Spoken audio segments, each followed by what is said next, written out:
On to our BB discussion. Our next topic is greener pastures. Seeking greener pastures. What does that really mean, and how does that affect all of us? We are discussing this right now on Facebook, www.facebook.com/The Be Bold Show. Seeking greener pastures. In studio with me right now is Maranatha from University of Ghana. We have Terry from PedNet and Amma from Dr. Monk. Thank you so much for joining us, guys. Thank you for having us. Of course. Now, what does it mean to you for when people say they are going out for greener pastures? Okay, when someone says he or she is going for greener pastures, the person is going outside his or her country to seek for job, to seek for these enjoyments. The feeling that where you are is not enough, go somewhere else. Go outside your country and there's much there for you. That is basically greener pastures for a student like me, at least. Yeah. I think that when I go out there, I can get lots of jobs. When I go out there, I have lots of chances to develop my potential. Do you feel that way personally? Personally, I don't feel that way. But then that is we students. When we say greener pastures, basically, that is what we think. Now, Terry, why do you think that it's important for us to look at this topic of greener pastures?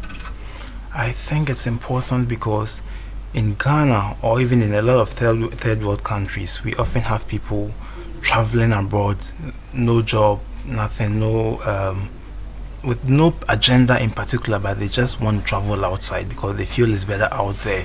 And people go out there with their degrees and all sorts of qualifications, and they get there and they are doing things that are below their dignity as human beings, below the qualification that they have. So I think that it's very important that we have such a discussion and will help people to live better lives, whether they are abroad or they are in their home country. Haven't been outside and moved back. What are there greener pastures out there?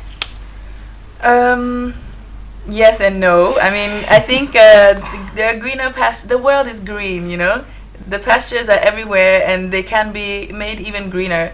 I came back to Ghana. I think Ghana, let's say I was a lot more positive before I came back, but I really had this feeling that, Ghana was the place for me to be, where I could really find opportunities, that there's so much going on here. I came from the Netherlands, where I was already doing a lot, but I was searching for a certain sense of fulfillment, or feeling of responsibility. So that's why I came back thinking, well, there's so much is possible here, so much is needed here. So for me, almost a year ago, and still, Ghana was the land of the land of greener pastures. Yeah. And the Netherlands is where I lived for 15 years. It's also a land of very green pastures and many cows and all of that. Also, loads of opportunities. So much is possible there, but so much is already done. So if you want to move, simple things like movement, it's already been thought through for you. So in a way, maybe that's what gives this illusion that everything is better there, because you have a system that has been thought through. Anything that you want to do, if you want to buy something, you don't necessarily have to think about the price. It's easier to get a loan. You just put in this card and then this magic thing happens and something is paid. It's so magical. But we have that in Ghana too. More and more, yeah. But here you have to think about stuff. You want to get a cab, you have to negotiate with a taxi driver. If you're walking around like me, which is weird. I mean, here I'm white, in Ghana, in the Netherlands I'm black. If I'm walking around here, then everybody's trying to rip me off. So I have to work harder to get smaller things done. Terry, what do you think about this? Yes, I think it's what she's saying is largely true, that things are well planned and better thought through. But those things were done by the citizens of that country. So if we are moving from where we are to where they are, then who is going to build our systems for us? I like that. Let's take a look at what other people think about what greener pastures mean to them.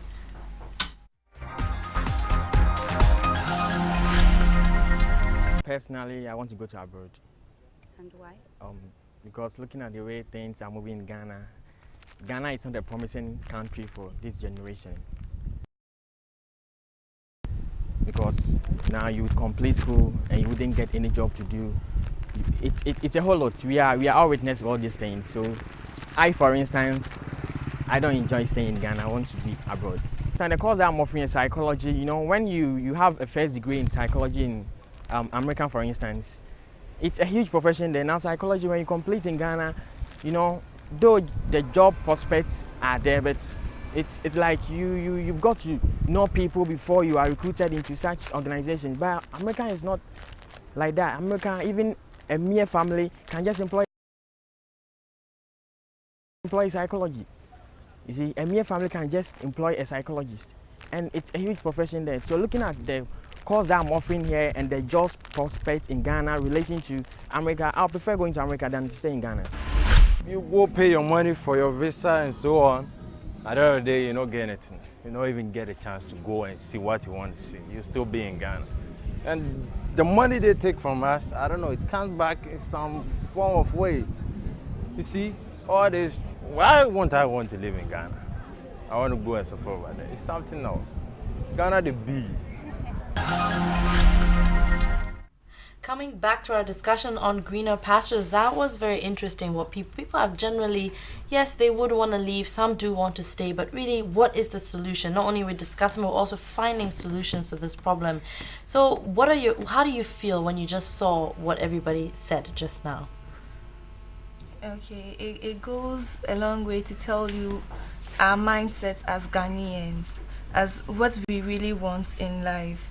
And then we get to know that, okay, indeed, people are really patronizing these greener pastures and as to why they are doing that.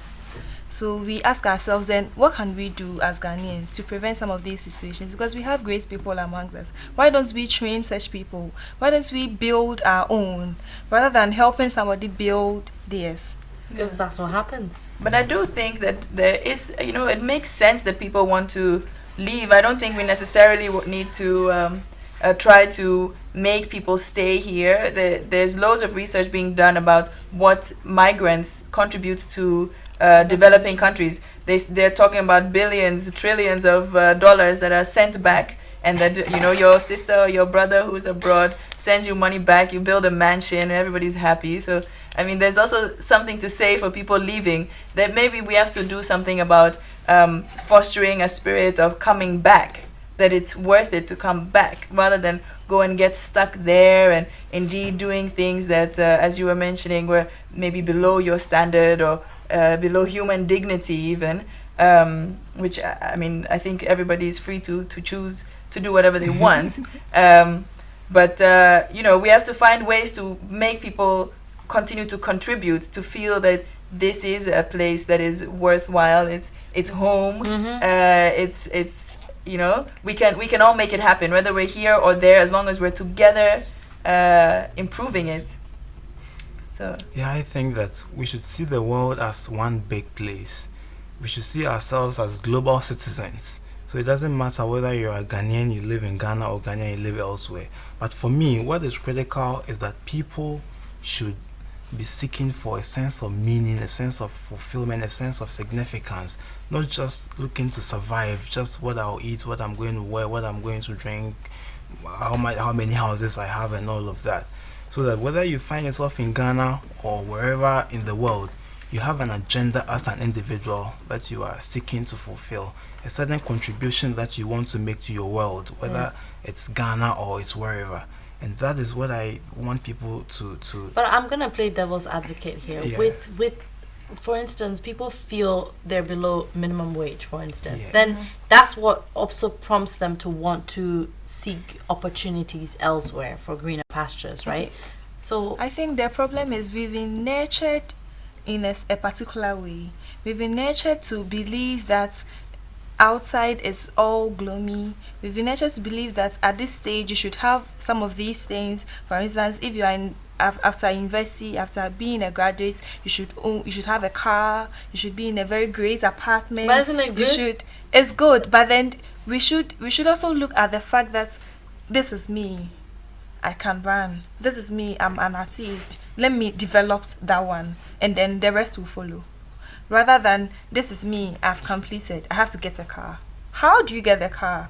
This is me. Nurture that talent you have, and then the rest will follow. how should we, because you're both saying similar things? How are we supposed to nurture The talents we here have. to make So these then it choices? comes back to that basics. Such that when we were in school, how were you seeing? For instance, when you are in school, we are taught read your notes, and that is all that we have in mind. True Even and though you Paul, can true write a and Paul. poem, you don't write a poem. We are being made read your notes, and then maybe you can also make something, design something. But then no, you are being asked to do this particular thing. Aside the thing you can actually do best. I don't feel that way. But then that is we students. When we say greener pastures, basically that is what we think. Now, Terry, why do you think that it's important for us to look at this topic of greener pastures?